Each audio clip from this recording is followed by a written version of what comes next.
कर्पूरगौरं करुणावतारं संसारसारं। ओम शिवा, जय माता दी। आज बात कर लेते हैं हमारे चौथे नक्षत्र के बारे में, रोहिणी नक्षत्र। और रोहिणी नक्षत्र में जन्मे व्यक्तियों, जातकों के जो ऊपर जो सामान्य प्रभाव और सामान्य लक्षण, उसके बारे में बात करेंगे। 10 पॉइंट्स में हम चर्चा करेंगे। और मैं एक बात थोड़ा सा समझाना चाहता हूँ आपको कि जो मैं नक्षत्र की वीडियो बना रहा हूँ, जैसे हमारे पहले 3 नक्षत्र हो चुके हैं और आगे भी जो इसमें जो पॉइंट्स मैं आपके सामने रखता हूँ, उसमें मेरा जो उद्देश्य होता है, जो मेरी भावना होती है कि जो आपकी ओवरऑल प्रोग्रेस है वो किसी स्वभाव के कारण प्रभावित होती है, तो वो स्वभाव मैं वहाँ पर आपको गिनवाता हूँ कि भाई आपकी नेचर बहुत अच्छी है, इस वजह से आप विश्वास कर लेते हो, तो आपको इस तरह की नेचर थोड़ी सी आपको हटानी पड़ेगी, इससे आपकी ही प्रोग्रेस होगी। तो वो जो पॉइंट्स होते हैं उसको समझने के बाद आपको जो भी नक्षत्र आपका है पता होना चाहिए, नक्षत्र आप किस नक्षत्र में जन्मे हैं और उसका स्वामी कौन है, ये पता होना चाहिए। तो वो पॉइंट्स जो हैं उससे आप अपने जीवन में इम्प्रूवमेंट कर पाओ और ओवरऑल जो प्रोग्रेस है आपकी हर क्षेत्र में, वो नक्षत्र आपके साथ खड़ा रहे। समझिएगा इस बात को, बहुत मजबूती देता है नक्षत्र।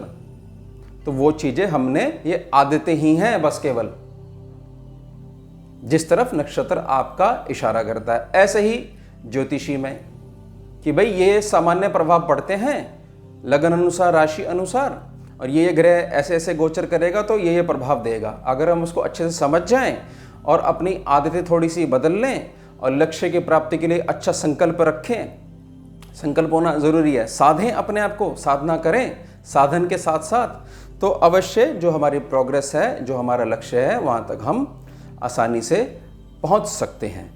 तो यही उद्देश्य रहता है कि जो नक्षत्र के जो पॉइंट्स हैं उसमें आप समझने का प्रयास करिए कि हाँ ये कमियां हैं और हमने थोड़ी सी मेहनत करके अपने आप को थोड़ा सा साधना में लगा के, साधना करके हमारे को ये पॉइंट्स जो इसमें जो कमियां हैं उनको समझना है और उनको दूर करना है।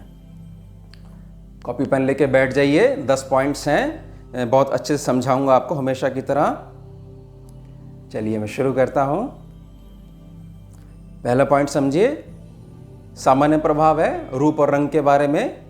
रोहिणी नक्षत्र में जन्मे जातकों का मध्यम कद, एवरेज हाइट, सुंदर एवं आकर्षक आंखें, शरीर मजबूत परंतु थोड़ा पतला।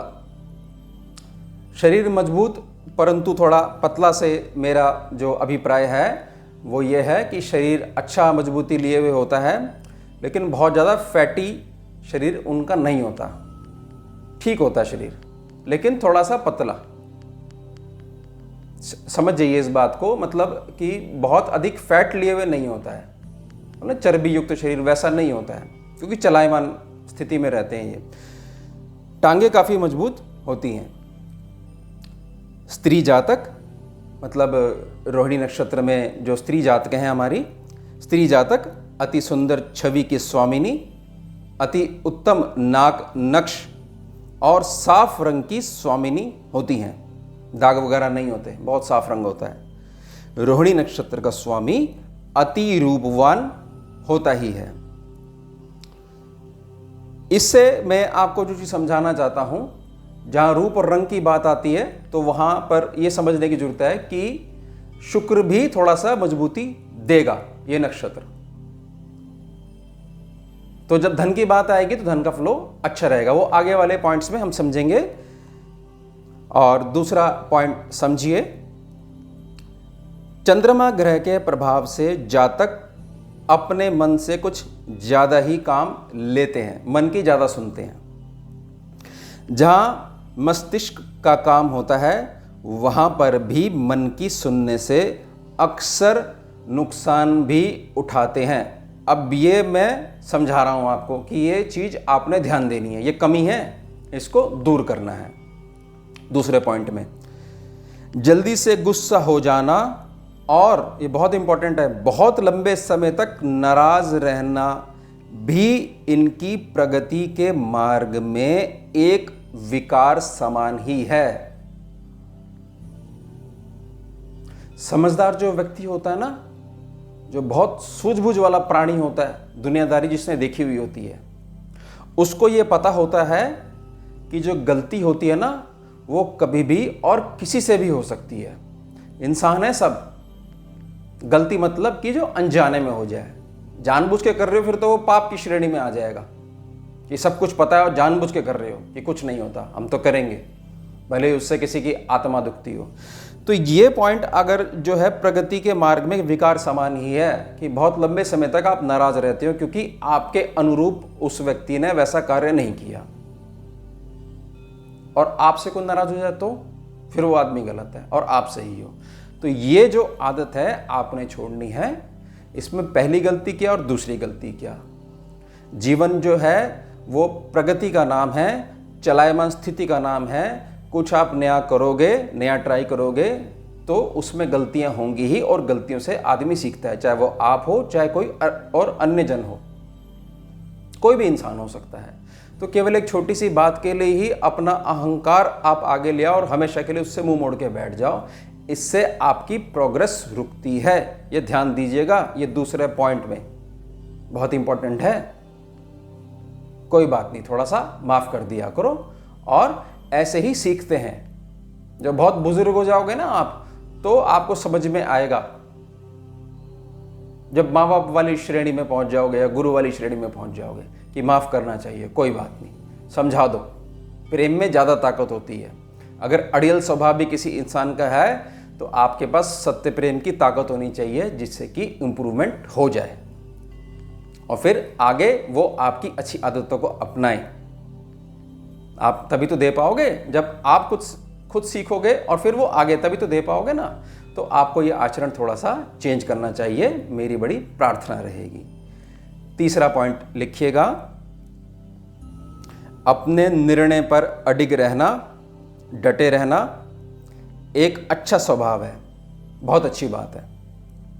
परंतु केवल इसलिए अपने निर्णयों पर टिके रहना कि इससे पीछे हटना आपका अपमान है। ऐसे स्वभाव को इस कलयुग में धारण करे रहना भी आपकी प्रगति को रोकता है। कुछ व्यक्तियों की आदत होती है कि लोग क्या कहेंगे कि भी इनके द्वारा लिया गया निर्णय जो है वो गलत हो गया, तो केवल अपनी इसको बोलेंगे झूठी शान और झूठा अहंकार को बचाने के लिए कि हम ठीक हैं, हम ठीक हैं, हम ठीक हैं। और सामने वाला समझदार आदमी कहेगा हाँ जी आप बिल्कुल ठीक हो, आपकी कोई गलती नहीं है, आपने जो निर्णय लिया वो 100% सही है। यही मैंने दूसरे पॉइंट में समझाने का प्रयास करा था। और दूसरे पॉइंट में जो पॉइंट था जिस पे मैं जोर दे रहा हूँ, ये तीसरे वाले पॉइंट में उसका समझ लीजिए एडवांस वर्जन है कि वहाँ नहीं सुधरे तो ये आदत आपके अंदर पनप जाएगी। ठीक नहीं है, ये युग नहीं है ऐसा, ये जंगल में बैठना पड़ेगा फिर जाकर, समझ जाइए इस बात को। कोई बात नहीं, निर्णय लिया, कोई बात नहीं, आज सही नहीं है आगे सही हो जाएगा। कुछ संशोधन करना पड़ा अपने निर्णय में, दूसरे सलाह लेनी पड़ी, ले ली, इसमें क्या बड़ी बात होगी।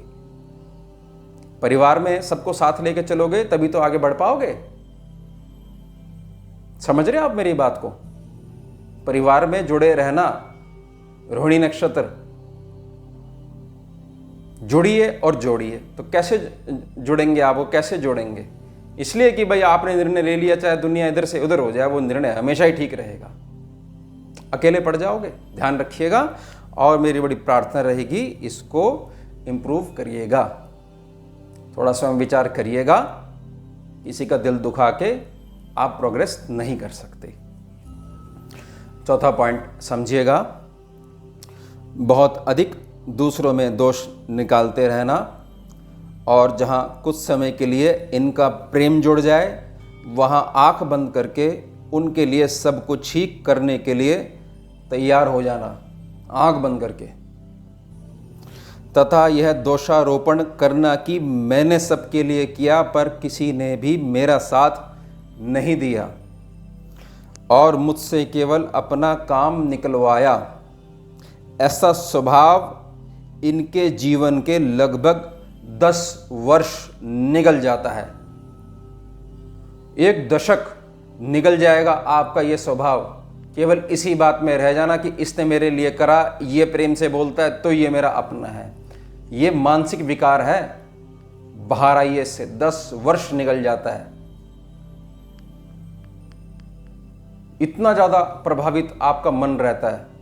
जिस होता है ना, मन की बहुत ज़्यादा सुनते हैं, जहाँ मतलब मस्तिष्क का प्रयोग करना है वहाँ भी मन की चलाएंगे। हमारे मन में तो नहीं आ रहा जी, ठीक नहीं है बिल्कुल ये स्वभाव। इसको मेरी बड़ी प्रार्थना रहेगी, समझिए थोड़ा सा। आप अगर स्वयं में मजबूत नहीं है, स्वयं ही परेशान है, तो जिस भी जगह जाओगे तो आप मन से परेशान हो, पता ही नहीं लगेगा। केवल शरीर उस जगह बैठा हुआ है, मन तो वहीं घूम रहा है कि उसने मुझसे ऐसा कह दिया, मैंने उसके लिए इतना करा। ठीक है, ये मान लो ना कर्जा उतर गया आपका, कर्जा उतर गया, बस फ्री हो गए। अब जोड़ो, जो छेद था वो छेद से जो निकलना था निकल गया, अब छेद भर गया, अब भरो, भंडार भरो, भरे जाएंगे। इतना क्या लगाव रखना। 5वां पॉइंट समझिए, सत्य को पहचानने का दैवीय गुण जन्म से ही होता है, इसलिए झूठे आवरण इन्हें अधिक नहीं भाते हैं। पता रहता है इनको ये सब एक्टिंग हो रही है। बुध और शनि ग्रह का साथ नहीं मिलने पर, मतलब अगर मिलता है तो फल दूसरा हो जाएगा। बुध और शनि ग्रह का साथ नहीं मिलने पर इन्हें अग्रिम योजनाएं, मतलब आगे की फ्यूचर की प्लानिंग बनाने की आदत नहीं होती। आदत ही नहीं है कि विचार करते हैं आगे वाले 5 साल की प्लानिंग हम कैसे करें। तो इसमें इनकी कुंडली में बुध और शनि का साथ होना जरूरी है, और साथ नहीं है तो उपाय उसके ऐसे करने चाहिए कि बुध और शनि का हमारे को साथ मिले। इसलिए अपने जीवन में अधिक उतार चढ़ाव ये देखते हैं। मतलब कि आपके अंदर बहुत अच्छा गुण है, दैवीय गुण है सत्य को पहचानने का, बहुत अच्छी बात है। झूठे आवरण आपको अधिक भाते नहीं है, सच्चे लोग ही आपको पसंद में आते हैं, उनका साथ अच्छा लगता है। लेकिन जो ये कमी जो है कि आप एडवांस प्लानिंग नहीं करते हैं, जो मैं कहने का प्रयास कर रहा हूं, तो आज से ही आपको जो है आगे की प्लानिंग, अग्रिम योजनाएं बनानी चाहिए। प्लानिंग तो करनी ही पड़ेगी, उसके अनुरूप फिर साधन जोड़ने पड़ेंगे। आप क्या है, आपको आज आवश्यकता नहीं है तो आराम से बैठ गए। आवश्यकता अगर पैदा करोगे तभी कोई आविष्कार हो पाएगा। इसलिए प्लीज थोड़ा सा प्लानिंग करा करिए, फैमिली के साथ बैठकर, मित्रगणों के साथ बैठकर। आपका ही कल्याण है इसमें। 6वां पॉइंट, रोहिणी नक्षत्र की स्त्री जातक भोले स्वभाव को धारण करने वाली, बातें छुपाकर रखने वाली एवं व्यर्थ में सुंदर तथा आकर्षक परिधानों की शौकीन होती है। मतलब दिखावा करती हैं। इस पॉइंट में मैं जनरल कैलकुलेशन के आधार पर बोलना चाह रहा हूं कि जरूरत नहीं है, फिर भी प्रकृति है, स्त्री स्वभाव भी है।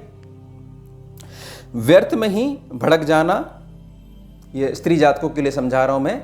व्यर्थ में ही भड़क जाना, कड़े निर्णयों के लिए हृदय का कमजोर होना, बड़े डिसीजन नहीं ले पाती, तथा केवल मन से लिए गए निर्णयों द्वारा अपने लिए ही कठिनाइयां खड़ी कर लेना इनका सामान्य स्वभाव रहता है। कि हमारे मन में आ गई थी, हमने निर्णय ले लिया, हमने इस जीवन साथी का चुनाव कर लिया, हमने ये वाला कोर्स कर लिया, ब्रेन नहीं लगाया कि आने वाले समय में ये जो आप कोर्स कर रहे हो, इससे आप कौन सा व्यापार खड़ा कर सकते हो, कौन सी नॉलेज प्राप्त कर सकते हो, जीवन में वो करी गई पढ़ाई, वो कोर्स, वो जीवन साथी, वो मित्रगण आपके कहाँ तक साथ चलेंगे, कहाँ तक साथ नहीं चलेंगे, केवल आपके मन में आई और मन ने फटाफट डिसीजन दे दिया और आपने उसको अपना लिया स्त्री जातकों ने, और अपने लिए कठिनाइयाँ, प्रॉब्लम्स आपने स्वयं खड़ी कर ली। ये चीज़ बहुत ध्यान देने योग्य है, इसको इम्प्रूव करना पड़ेगा। ब्रेन का यूज़ बिल्कुल नहीं होता है, करना पड़ेगा। 7वां पॉइंट समझिए, रोहिणी नक्षत्र के जातक धनी स्वभाव के स्वामी होते हैं। जैसे मैंने पहले समझाया, शुक्र का प्रभाव, क्योंकि सुंदर होते हैं। कुछ समय के लिए, थोड़े समय के लिए इनमें ये अच्छी आदतें आती हैं, कुछ समय के लिए आती हैं। क्या आती हैं? मधुर भाषी, बहुत मीठा बोलने वाले, ख्याल रखने वाले सबका अपनी वाणी से। उत्तम वक्ता, सत्यवादी, आज्ञाकारी, शांत स्वभावी, उदारवादी और दानी भी होते हैं, लेकिन कुछ समय के लिए। ये अगर हो जाएंगे फिर तो कैलकुलेशंस ही चेंज हो जाएंगी सारी की सारी।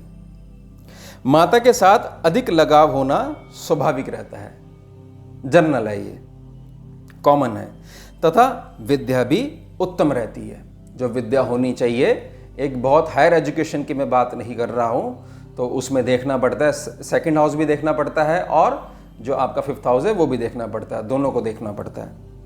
और आगे चार्ट्स जो डिविजनल चार्ट्स होते हैं उसमें षडबल वगैरह में जो है उसकी मजबूती भी देखनी पड़ती है।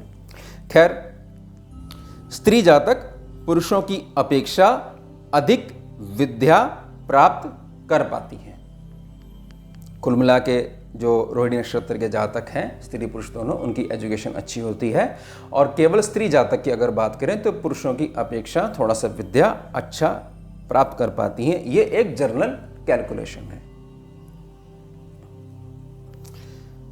8वां पॉइंट लिखिए, पुरुष जातकों का गृहस्थ जीवन मध्यम, मीडियम और थोड़ा सा अशांत रहता है। स्त्री जातकों का गृहस्थ जीवन लगभग ठीक रहता है। जैसे हम कहते हैं ना भाई, आई गई बात हो गई परिवार में, चलो कोई बात नहीं, सारे दिन एक जैसे नहीं होते, तो वो ये मैं ये कहने का प्रयास कर रहा हूं, ये प्रभाव पड़ता है, लगभग ठीक रहता है। या बिल्कुल अकेले में ही बीतता है। अब वो कैसे बीतता है, वो बहुत सारे प्रभाव हो सकते हैं। अकेले जीवन साथी के बगैर बीतता है। कुछ राजनीतिक सूझबूझ होना सामान्य रहता है। राजनीति में इंटरेस्ट, राजनीतिक सूझबूझ होना ये सामान्य रहता है, आपके ब्लड में रहती है। रोहिणी नक्षत्र वाले ध्यान दीजिएगा। और गृहस्थ की तरफ मैंने बहुत अच्छा नहीं बोला है, तो यानी गृहस्थी की शुरुआत में जो भी चीज़ें हैं, गुण मिलान, गृह मिलान, अपनी आदतें और परिवार के साथ एक चलने के लिए बहुत कुछ त्याग करना पड़ता है, बहुत सारी चीज़ों को निगलना पड़ता है, घूंट पीने पड़ते हैं। तो उन चीज़ों का ध्यान जो है आप अगर नहीं दोगे तो गृहस्थ मध्यम रहता है, वो ध्यान दोगे तो बहुत अच्छा रहेगा। 9वां पॉइंट समझिए, लिखिएगा इसको। व्यापार में, बिजनेस में अधिक सफलता मिलती है, जैसे कपड़े का काम, डेयरी, बेकरी, बुटीक इत्यादि। अन्य गणनाओं के अनुसार राजनीति का क्षेत्र, politics, automobile sector, petrol pump, restaurant और होटल जैसे क्षेत्रों में भी सफलता प्राप्त करते हैं। और हमेशा मैं बोलता हूँ, ये जो पॉइंट्स सभी नक्षत्रों में आते हैं कि ये केवल एक जनरल कैलकुलेशन है। इसका मतलब ये बिल्कुल भी नहीं है कि इसके अलावा आप कोई भी फील्ड चुनोगे तो आप फेल हो जाओगे। नहीं, ये मैंने एक प्रभाव बताया है कि भाई जनरल कैलकुलेशन करी जाती है तो वो प्रभाव आपको समझाया जा रहा है। ऐसा थोड़ी है कि किसी काम की आपको नॉलेज नहीं है, नक्षत्र सपोर्ट करता है तो वो काम चल ही जाएगा आपका। थोड़ी मेहनत तो करवाएगा ही वो। और जिस काम की आपको नॉलेज हो जाएगी, अनुभव हो जाएगा व्यापार का, कुछ साल थोड़े से अप और डाउन्स देख लोगे, फिर फेल थोड़ी हो जाओगे आप। तो ये कहने का मैं प्रयास कर रहा हूँ। और ये जनरल कैलकुलेशंस हैं। प्रैक्टिकल लाइफ में जो है, जो आपकी जो हार्ड वर्किंग है वही काम आती है ज़्यादातर। अंतिम पॉइंट, 10वां पॉइंट लिखिए, बहुत अच्छे समझाता हूँ मैं आपको। कफ रोग से थोड़े प्रभावित रहते हैं। तो त्रिदोष है ना, उसमें जो कफ दोष है उससे प्रभावित रहते हैं। अंतिम होता है वैसे जो, जैसे नाड़ी अंतिम नाड़ी जो होती है तो वो हो अगर तो भी कफ का थोड़ा सा प्रभाव रहता है। 3 दोष और 3 नाड़ियां, ऐसे समझ लीजिए।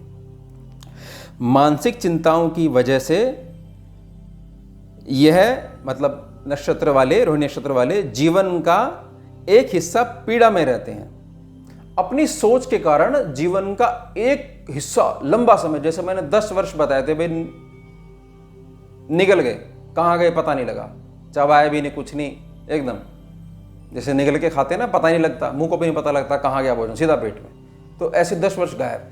तो एक लंबा हिस्सा जो है पीड़ा में रहते हैं, केवल मानसिक, और कोई कष्ट नहीं होता, इनके मन के अनुसार कुछ चीजें नहीं हुई, मानसिक पीड़ा, लगातार सोचते रहना। रोहिणी नक्षत्र के स्वामी चंद्रमा ग्रह हैं। शिवलिंग पूजन, चंद्रमा भोलेनाथ को रिपोर्ट करता है, इसलिए शिवलिंग पूजन, और मोती की 108 दानों की माला, जैसे मैंने पहनी हुई है, 108 दानों की माला है मोती की ये, या 6 रत्ती का मोती चांदी की अंगूठी में, अनामिका उंगली में, आवश्यकता अनुसार देखना पड़ेगा भाई क्या जरूरत है, हमें कहाँ सपोर्ट चाहिए, आवश्यकता अनुसार थोड़े समय के लिए धारण करना शुभ रहता है। ऐसा नहीं कि केवल आप अपनी इच्छा से जो है, देखिए अपनी इच्छा से शिवलिंग पूजन करिए, कोई दिक्कत नहीं है। रत्न की बात है तो एक बार हमें थोड़ा सा विचार करना पड़ेगा, क्योंकि नक्षत्र की बात है, कुंडली भी देखनी पड़ेगी, देखना पड़ेगा लगन क्या है, और जो अन्य ग्रह हैं वो लगन के साथ, लग्नेश के साथ मित्रता रखते हैं। अन्य चार्ट्स में जो डिविजनल चार्ट्स होते हैं उसको भी थोड़ा विचार करना पड़ेगा। लेकिन केवल अगर नक्षत्र के हिसाब से देखते हैं तो भी आपको थोड़े समय के लिए स्टडी करने के पश्चात ही वो रत्न मोती धारण करना है, और वही शुभता प्रदान करेगा। ऐसा नहीं कि एकदम आपने मोती उठाया और पहन लिया। जो भी नियम है, उसका पूजन कैसे होगा, उसका शुद्धि कैसी होगी, उसका जाप कैसे होगा, किस दिन होगा, कौन सा पक्ष चलना चाहिए, वो सारी चीज़ें देखी जाएंगी। केवल ये बताया गया। और शिवलिंग पूजन करते हो तो वो आप कर सकते हो, उसमें कोई वो नहीं है, उसमें कोई शुभता वो नहीं, वो किसी समय भी कर सकते हो आप। तो ये 10 पॉइंट्स हमारे चौथा नक्षत्र रोहिणी नक्षत्र। और हमारे चैनल को सब्सक्राइब कीजिए और बेल आइकन प्रेस कीजिए, जिससे नोटिफिकेशन आपको मिले। वो ज़रूर प्रेस करनी चाहिए, उसके बगैर पता नहीं लगता वीडियो कब आई, ज़रूरी है वो। और ज्ञानवर्धक वीडियो लगी हो तो वीडियो को लाइक कीजिए, और अन्य मित्रगणों के साथ, आपकी पहचान में हो, आपके मित्रगण हो रोहिणी नक्षत्र वाले, उनके साथ शेयर कीजिए। और कोई भी प्रश्न हो आपका केवल वीडियो से रिलेटेड, तो आप कमेंट सेक्शन में कमेंट कीजिएगा, केवल वीडियो से रिलेटेड ही होना चाहिए। और वहीं पे मेरी बड़ी प्रार्थना रहेगी कि आप जो वीडियो है उस वीडियो के कमेंट सेक्शन में जाकर केवल उसी वीडियो से रिलेटेड ही प्रश्न पूछा करिए, इससे मुझे थोड़ी सुविधा होती है। आपका कोई प्रश्न होता है, अगर उसका कोई लिंक है ही नहीं वीडियो से, और पूछ लिया आपने किसी दूसरी वीडियो के बारे में, तो थोड़ी सी हमारे को असुविधा होती है। तो बड़ी बड़ी प्रार्थना रहेगी, केवल वीडियो से रिलेटेड उसी वीडियो के कमेंट सेक्शन में आप जाइए और प्रश्न पूछिए। जुड़िए और जोड़िए। ओम शिवा, जय माता दी। सारम भुजगेन्द्रहारम कर्पूर गौरम करुणावतारम